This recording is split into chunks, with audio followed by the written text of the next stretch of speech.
Assalamualaikum warahmatullahi wabarakatuh. Perkenalkan, nama saya Rahma Salsabila dari kelas PBA 4A. Di sini saya akan menjelaskan prinsip-prinsip psikologi bahasa dan prinsip-prinsip syarat bahasa. Nah, langsung aja mulai. Yang pertama yaitu prinsip-prinsip psikologi bahasa. Psikologi bahasa atau bisa juga kita sebut dengan psikolinguistik adalah suatu ilmu yang meneliti bagaimana pemakai suatu bahasa membangun dan memahami kalimat-kalimat bahasa tersebut.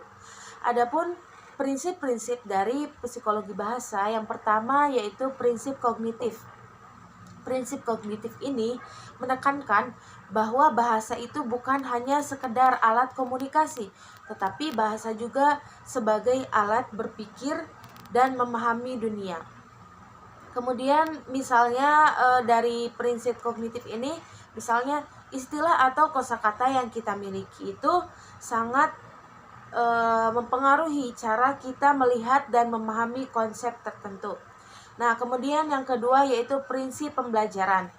Prinsip ini menjelaskan bahwa bahasa dipelajari melalui pengalaman dan interaksi dengan lingkungannya. Kemudian yang ketiga yaitu prinsip sosial.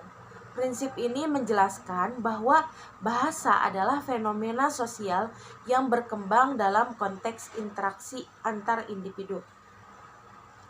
Bahasa juga tidak hanya mencerminkan struktur linguistik, tetapi juga identitas sosial dan budaya.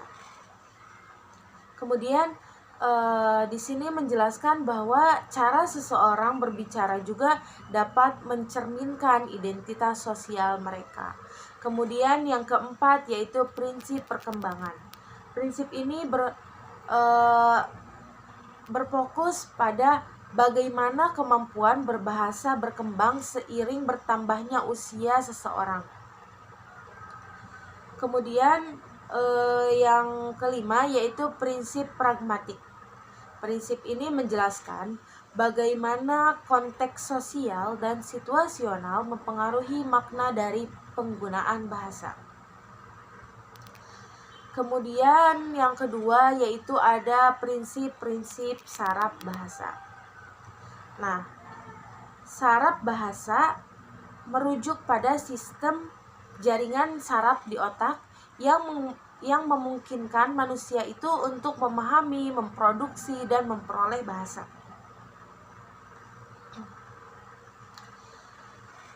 Kemudian sistem saraf manusia juga terdiri dari dua bagian utama.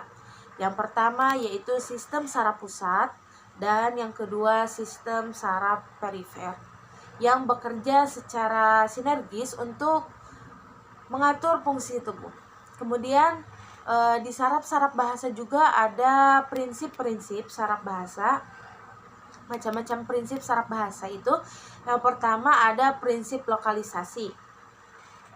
Bahasa ini dikendalikan oleh area-area khusus di otak, terutama di hemisfer kiri. Kemudian yang kedua yaitu prinsip literalisasi. Bahasa umumnya berada di hemisfer kiri otak.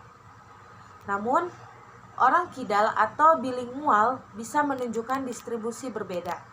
Kemudian yang ketiga yaitu prinsip plastisitas otak.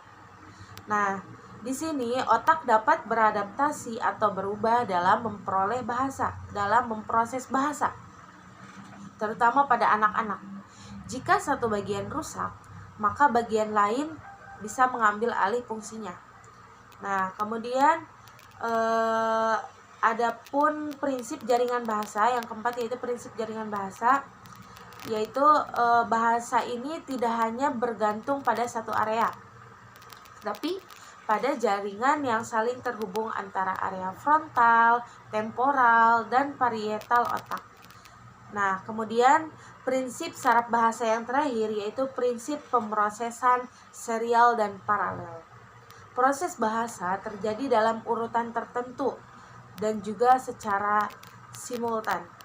Seperti ketika kita memahami makna dan struktur kalimat secara bersamaan. Mungkin cukup sekian dari saya.